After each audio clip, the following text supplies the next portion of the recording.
ഹരേ കൃഷ്ണ, രാധേശ രാധേശ, ഹരേ നാരായണ, ഹരി ഓം ഹരി ഓം. ഭഗവാന്റെ ഇന്നത്തെ ഉച്ചപൂജ അലങ്കാരത്തിലേക്ക് എല്ലാവർക്കും സ്വാഗതം ട്ടോ. ഭഗവാൻ ഹരേ കൃഷ്ണ. പല്ലി ഇവിടെ ചലിക്കും എന്തായാലും. ഭഗവാന്റെ അലങ്കാരം പറയുമ്പോഴത്തേക്കും പല്ലി അലയ്ക്കാൻ തുടങ്ങി.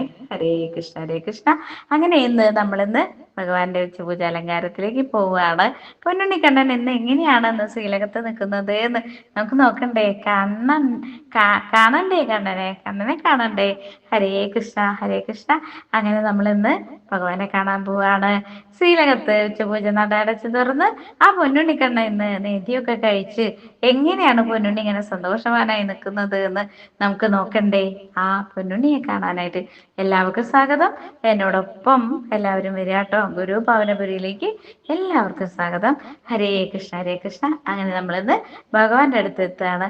ആ കൊടിമരച്ചുവട്ടിലൂടെ നമ്മൾ ഇങ്ങനെ കിടക്കുകയാണ് അല്ലേ. പൊന്നുണ്ണിയെ ഇങ്ങനെ കാണാനുള്ള ആകാംക്ഷയാണ്. കുറേ നേരമായില്ലേ ക്യൂ ഒക്കെ നിന്നിട്ട് പോകുന്നത് അല്ലേ. ക്യൂ ഒക്കെ നിൽക്കുന്നത്. അങ്ങനെ പൊന്നുണ്ണിക്കണ്ണനെ കാണാനായിട്ട് നമ്മൾ അതാണ് ശ്രീലകത്തേക്ക് എത്താണ്. ഭഗവാനെ കാണാണ് എങ്ങനെയാണെന്ന്. അങ്ങോട്ടേക്ക് കടക്കുമ്പോഴത്തേനൊരു എന്താ പറയാ, നല്ല ശക്തിയുള്ള ഫാനിന്റെ ഒക്കെ കാറ്റില്ലേ, വളരെ സുഖകരമായിട്ട് നമ്മള് തളർന്നു നിൽക്കുന്ന ഓരോരുത്തർക്കും ആ കാറ്റൊക്കെ ഇങ്ങനെ ഇട്ടുകൊണ്ട് നമ്മളിങ്ങനെ ആ ഗോപുര നടയിലേക്ക് ഭഗവാന്റെ ശ്രീലകത്തേക്ക് നമ്മളിങ്ങനെ കിടക്കാണ്. ആ പൊന്നുണ്ണിക്കണ്ണനെ അതാ നിൽക്കുന്നത്. നമ്മളിങ്ങനെ കാത്തു നിൽക്കുകയാണല്ലേ. എങ്ങനെയാ കണ്ണൻ ഉണ്ടാവാന്ന്, എന്തൊക്കെ കാര്യങ്ങളല്ലേ കണ്ണനോട് പറയാനുള്ളത്. എല്ലാം പ്ലാൻ ചെയ്ത് പോയതാണ്. മനസ്സിലിങ്ങനെ കണ്ണനോട് വല്ലതും പറയാനായിട്ട് നമ്മളിങ്ങനെ മനസ്സിൽ ഓർത്തോർത്ത് പോയതാണ്. അങ്ങനെ പൊന്നുണ്ണിക്കണ്ണനെ കാണാണ്. അതാ ശ്രീലകത്തേക്ക് ഒന്ന് നോക്കുക. എങ്ങനെയാ കണ്ണനുള്ളത്. കണ്ണൻ അതാ ആ സഹസ്രതല പത്മത്തിൽ, അതായത് ആ ആ എന്താ പറയാ, ആ താമരയിൽ അങ്ങനെ നിൽക്കുന്ന പൊന്നുണ്ണിക്കണ്ണനെയാണ് നമ്മളിന്ന് കാണുന്നത്. ഹരേ കൃഷ്ണ. അങ്ങനെ ഈ പൊന്നുണ്ണിക്കണ്ണൻ അതാ താമരയിൽ താമരക്കണ്ണനായിട്ടാണ് നിൽക്കുന്നത്. എപ്പോഴും നമ്മൾ ആഗ്രഹിക്കുന്നതല്ലേ, അയ്യോ ഒന്ന് താമരക്കണ്ണനെ ഒന്ന് കാണാനായിട്ട്, എന്ന് താമരക്കണ്ണനായാൽ മതിയായിരുന്നേ. അങ്ങനെ എന്ന് നമ്മൾ സ്വപ്നം കാണുന്നതാ ആ പൊന്നു താമരക്കണ്ണനെ കാണാനായിട്ട്. ആ പൊന്നുണ്ണിക്കണ്ണൻ അങ്ങനെ നിൽക്കുന്നത് കാണാനായിട്ട് നമ്മൾ എത്ര കണ്ട് കൊതിച്ചിട്ടുണ്ടല്ലേ. ഓരോ ദിവസവും നമ്മൾ കൊതിച്ചിരിക്കുന്ന ഭാവമാണ്. പക്ഷെ നമ്മൾ കാണുമ്പോൾ വേറെ പല ഭാവത്തിലായിരിക്കും കണ്ണൻ ഉണ്ടാവുക. അതാ ആ 1000 ഇതളുകളുള്ള ആ താമരയുടെ നടുവിലായിട്ട് ആ പൊന്നുണ്ണിക്കണ്ണൻ പുഞ്ചിരിച്ചുകൊണ്ട് നമ്മളെ ഭക്തരെ കാണാനായിട്ട്, ഭക്തരെ ആശീർവദിക്കാനായിട്ട് സന്തോഷകരമായ ഭാവത്തോടുകൂടി ആ കുഞ്ഞു പുഞ്ചിരിയോടുകൂടി പൊന്നുണ്ണി അതാ പൊന്നോടക്കുഴൽ വായിച്ചുകൊണ്ട് അതാ ഇങ്ങനെ നിൽക്കുന്ന ആ മനോഹരമായ ഭാവമാണ് ശ്രീലകത്ത് നമ്മളിന്ന് കാണുന്നത്. ഹരേ കൃഷ്ണ.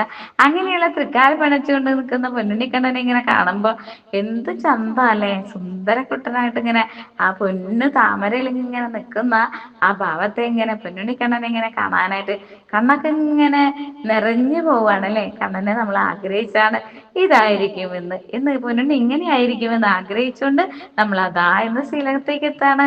ആ പൊന്നുണ്ണിക്കണ്ണനെ കാണാനായിട്ട് നമ്മൾ കൊതിച്ച് അതാ നിൽക്കുന്നു പൊന്നുണ്ണി പൊന്നോടക്കുഴൽ വായിച്ചുകൊണ്ട് അതിമനോഹരമായ വേണുഗാനം പൊഴിച്ചുകൊണ്ട് നമ്മുടെയൊക്കെ മനസ്സിനെയൊക്കെ ആശ്വാസമാക്കിക്കൊണ്ട്, നമ്മുടെ ഇങ്ങനെ മനസ്സിൽ ആശ്വാസവും സന്തോഷവും സാന്ത്വനവും ഒക്കെ ആയിക്കൊണ്ട് ആ പൊന്നോടക്കുഴൽ വിളി നാദം കേൾക്കുമ്പോൾ നമ്മളെല്ലാ സകല ദുഃഖങ്ങളൊക്കെ ഇങ്ങനെ എങ്ങോട്ടൊക്കെയോ പോകുന്ന പോലെ അല്ലേ. കണ്ണന്റെ ആ വേണുനാദം കേൾക്കാൻ ഭാഗ്യം ഉണ്ടാവുക എന്ന് പറഞ്ഞാൽ നമുക്ക് കിട്ടുന്ന ഏറ്റവും വലിയ ഭാഗ്യമാണ്. പൊന്നുണ്ണിയുടെ അങ്ങനെയുള്ള വേണുഗാനത്തിലൂടെ അങ്ങനെ പൊന്നുണ്ണി ഇങ്ങനെ നിൽക്കുകയാണ്. ശ്രീലകത്ത് ഇങ്ങനെ നിൽക്കുകയാണ്. ആ തൃക്കാൽ പണച്ചുകൊണ്ട് നിൽക്കുന്ന പൊന്നുണ്ണിയാണ് നമ്മൾ കാണുന്നത്. ആ കൈവളകളും തോൾവളകളും അരമണിക്ക് ഇങ്ങനെയൊക്കെ ആയിട്ട് ആ പൊന്നിൻ കിരീടമൊക്കെ ആയിട്ട് മേൽപ്പീലിയൊക്കെ ചൂടിക്കൊണ്ട് ആ പൊന്നു ഉണ്ണിക്കണ്ണൻ ഗോപീചന്ദനൊക്കെ ചാർത്തിക്കൊണ്ട് അതിമനോഹരമായ പുഞ്ചിരിയോടുകൂടി നമ്മളെ ഇങ്ങനെ നോക്കിക്കൊണ്ട് ആ കണ്ണന്റെ ആ കണ്ണിലേക്ക് എല്ലാവരും നോക്കാം. ആ ചുണ്ടിലെ പുഞ്ചിരിയൊക്കെ ഒന്ന് എല്ലാവരും കാണാം. നമ്മളെ ഇങ്ങനെ കാത്തുകൊണ്ട് നിൽക്കുകയാണ്. നമ്മളെ എപ്പോഴേ അറിഞ്ഞിരിക്കുന്നു അല്ലേ. നമ്മളെ എന്നേ അറിഞ്ഞിരിക്കുന്നു പൊന്നുണ്ണിക്കണ്ണൻ നമ്മൾക്ക് വേണ്ടിയിട്ട് അതാ അവിടെ കാത്തു നിൽക്കുന്നു. ആ ഭാവത്തിലാണ് നമ്മൾ ഇന്ന് പൊന്നുണ്ണിയെ കാണുന്നത്. ഹരേ കൃഷ്ണ ഹരേ കൃഷ്ണ. അങ്ങനെയുള്ള പൊന്നുണ്ണിക്കണ്ണനെ നമ്മൾ ഇന്ന് കാണാണ്.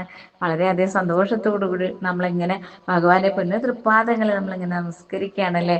കണ്ണാ എപ്പോഴും കൂടെ ഉണ്ടാവണേ കണ്ണാ എന്ന് പ്രാർത്ഥിച്ചുകൊണ്ട് നെഞ്ചോട് ചേർത്തേക്കണേ കണ്ണ എന്നും മനസ്സിലിങ്ങനെ തിളങ്ങി വിളങ്ങി നിൽക്കണേ കണ്ണ എന്ന് നമ്മളിങ്ങനെ പ്രാർത്ഥിച്ചുകൊണ്ട് ആ പൊന്നുണ്ണിക്കണ്ണനോട് എന്ത് പറഞ്ഞാലും എന്ത് നമ്മുടെ സങ്കടങ്ങൾ പറഞ്ഞെല്ലാം മാറ്റിത്തരുന്ന ആ വേണുഗാനത്തിലൂടെ നമ്മുടെ മനസ്സിങ്ങനെ ശാന്തമാക്കുന്ന ഏതൊരാൾക്കാണ് ആ വേണുഗാനം കേൾക്കുമ്പോൾ നമുക്ക് ഏതൊരാൾക്കും മനസ്സിന് കുളിരേകുന്ന മനസ്സിന് സന്തോഷം നൽകുന്ന ആ വേണുഗാനമാണ് നമ്മൾ ഇന്ന് കേൾക്കുന്നത്.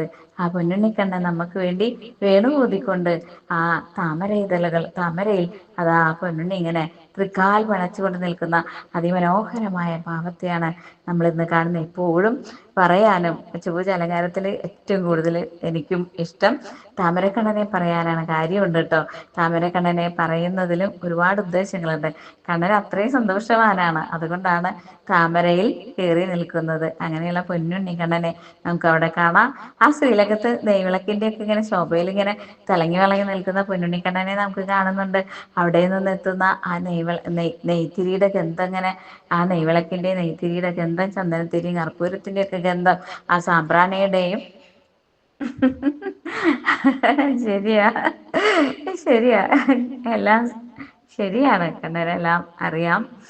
കണ്ണന്റെ എല്ലാ അലങ്കാര വർണ്ണനയിലും എപ്പോഴും ഇങ്ങനെ പല്ലി അലയ്ക്കുന്നത് എപ്പോഴും കേൾക്കാറുണ്ട്. ഞാൻ എപ്പോൾ പറയായാലും എവിടെയാണെന്നറിയില്ല, എവിടെയോ ഉണ്ട് അങ്ങനെ പല്ലിയിരുന്ന് ചിലയ്ക്കും കേട്ടോ. ശരിക്കും നിങ്ങൾക്ക് എല്ലാവർക്കും അത് കേൾക്കാൻ സാധിക്കും. എല്ലാം ഭഗവാന്റെ നിശ്ചയമാണ്.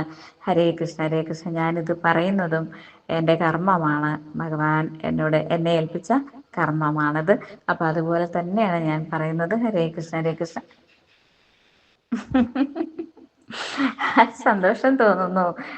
കണ്ണനെ കുറിച്ച് എത്ര പറഞ്ഞാലും മതി വരാത്ത ഒരാളാണ് കേട്ടോ ഞാൻ. കണ്ണനെ കുറിച്ച് മാത്രമേ സംസാരിക്കുള്ളൂ.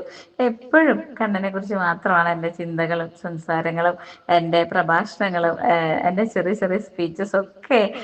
മോട്ടിവേഷൻ ആയാലും എന്ത് തന്നെ ആയാലും എല്ലാം ഭഗവാനെ കുറിച്ചാണ്, പൊന്നുണ്ണി കണ്ണനെ കുറിച്ചാണ്. എന്ത് പറഞ്ഞാലാ മതിയാവ? കണ്ണനെ കുറിച്ച് എത്ര പറഞ്ഞാലും തീരാത്ത ഒരു ഭാവമാണ്. എത്ര പറഞ്ഞാലും മനസ്സിലിങ്ങനെ എപ്പോഴും സന്തോഷം ഇങ്ങനെ മനസ്സിലേക്ക് കൊണ്ടുവരുന്ന കണ്ണനെ കുറിച്ച് പിന്നെ എന്താ പറയാ? കണ്ണനെ കുറിച്ച് മാത്രം പറയാനായിട്ട് ഭാഗ്യം സിദ്ധിച്ച ആ ഒരു അനുഗ്രഹം എന്തോ കണ്ണൻ എനിക്ക് തന്നിരിക്കുന്നു എന്ന് തന്നെ വേണം പറയാൻ.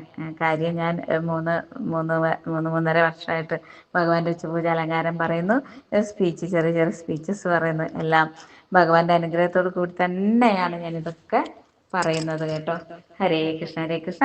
അങ്ങനെയുള്ള പൊന്നുണ്ണിക്കണ്ണൻ ഇന്നിങ്ങനെ ആ സഹസ്രദല പത്മത്തിൽ ആ പൊന്നു താമരയിൽ അങ്ങനെ നിൽക്കുന്ന ഭാവമാണ് നമ്മൾ കാണുന്നത്. ആ പൊന്നു പാദങ്ങളൊക്കെ നമസ്കരിക്കാൻ കിട്ടും നമ്മുടെ ഭാഗ്യമാണ്. ഭഗവാൻ ഇങ്ങനെ ആ പൊന്നു തൃക്കാൽക്കൽ കാച്ചു നിൽക്കുന്ന പൊന്നുണ്ണിക്കണ്ണന്റെ ആ കാൽക്കലൊക്കെ ഒന്ന് തൊടാനൊക്കെ കിട്ടുന്ന ഭാഗ്യം എല്ലാവരും മനസ്സുകൊണ്ട് ഭഗവാനെ പ്രാർത്ഥിക്കുക. പൊന്നു തൃപ്പാദങ്ങളെ തൊട്ട് നമസ്കരിക്കാൻ എല്ലാവർക്കും സാധിക്കട്ടെ. അതുപോലെ തന്നെ പൊന്നുണ്ണിക്കണ്ണനെ കണ്ടുകൊണ്ട് നമുക്കിന്ന് ഭഗവാന്റെ ഈ ഒരു ഭാവത്തിൽ എപ്പോഴും ഞാൻ പറയുമ്പോൾ പറയും, ചുറ്റും നമ്മൾ പോകുമ്പോൾ പെട്ടെന്ന് പറഞ്ഞു തീർക്കുകയാണ്. ആ ഗണപതി ഭഗവാനെ കണ്ടുകൊണ്ട് അവിടെ ദശാവതാരത്തിന്റെ വിവിധ ഭാവങ്ങൾ കൊത്തിവെച്ച ആ ചിത്ര തൂണുകളൊക്കെ ഒന്ന് കണ്ടുകൊണ്ട് നമ്മൾക്ക് ഭഗവാന്റെ പുഷ്പാഞ്ജലി ഒക്കെ വാങ്ങിക്കൊണ്ട് യശോദാമ്മയൊക്കെ കണ്ടുകൊണ്ട് അവിടെ നിന്ന് ആ അനന്തശായിയായിട്ടുള്ള പൊന്നു ഭഗവാനെ, പൊന്നു മഹാവിഷ്ണുവായിട്ടുള്ള പൊന്നു നാരായണനെ കണ്ടുകൊണ്ട് നമ്മൾ അവിടെ നിന്ന് ഏത്തമിടുന്നുണ്ട് അല്ലേ. അങ്ങനെ അവിടെ നിന്ന് 108 208 ഒക്കെ ഏത്തമിടുന്നുണ്ട്. അതൊക്കെ ഹരേ കൃഷ്ണ ഹരേ കൃഷ്ണ. എല്ലാം പുണ്യമാണ്. അവിടെ ആ ഭഗവാന് മുന്നിൽ 108 ഏത്തമിടുന്നത് അല്ലെങ്കിൽ 208 ഏത്തമിടുന്നതൊക്കെ പല കാര്യങ്ങളും ഞാൻ അവിടെ ചെല്ലുമ്പോഴാണ് പലതും പുതിയ പുതിയ അറിവുകളാണ് എനിക്ക് കിട്ടുന്നത്. തമ്പുരാട്ടിയാണ് എനിക്കിതൊക്കെ പറഞ്ഞു തരുന്നത്.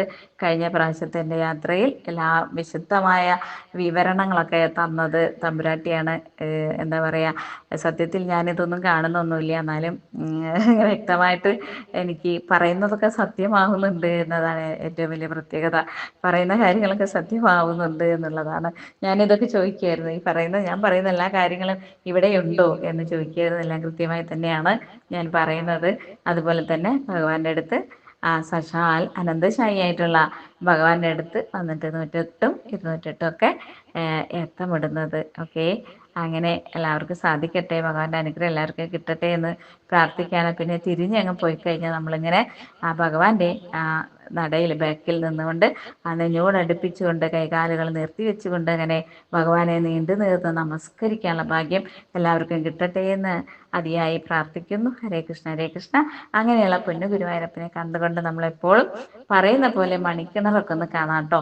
അങ്ങനെ മണിക്കിണറൊക്കെ ഒന്ന് കണ്ടുകൊണ്ട് ഭഗവാന്റെ ആ ചുമരിലുള്ള ആ ശില്പങ്ങളൊക്കെ ഒന്ന് കണ്ടുകൊണ്ട് ആ ചിത്രങ്ങളൊക്കെ ഒന്ന് നമുക്ക് ഒന്ന് നിരീക്ഷിക്കാം. അവിടെ പ്രധാനമായിട്ടും എപ്പോഴും പറയുന്ന പോലെ തന്നെ പൊന്നുണ്ണിക്കണ്ണൻ്റെ താമരക്കണ്ണനായിട്ടിരിക്കുന്ന പൊന്നുണ്ണിക്കണ്ണനെ നമുക്കവിടെ കാണുന്നുണ്ട് അല്ലേ.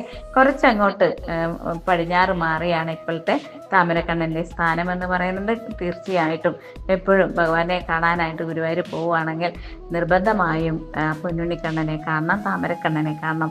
എന്ത് കാര്യം നമുക്ക് ആ താമരക്കണ്ണനോട് പറഞ്ഞാൽ താമരക്കണ്ണൻ എല്ലാം നടത്തി തരും എന്നുള്ളതാണ് അവിടുത്തെ ഒരു ഐതിഹ്യമുള്ളത്. അപ്പം അതുകൊണ്ട് കണ്ണനോട് പറയാം, താമരക്കണ്ണനോട് എല്ലാം നമുക്ക് പറയാം.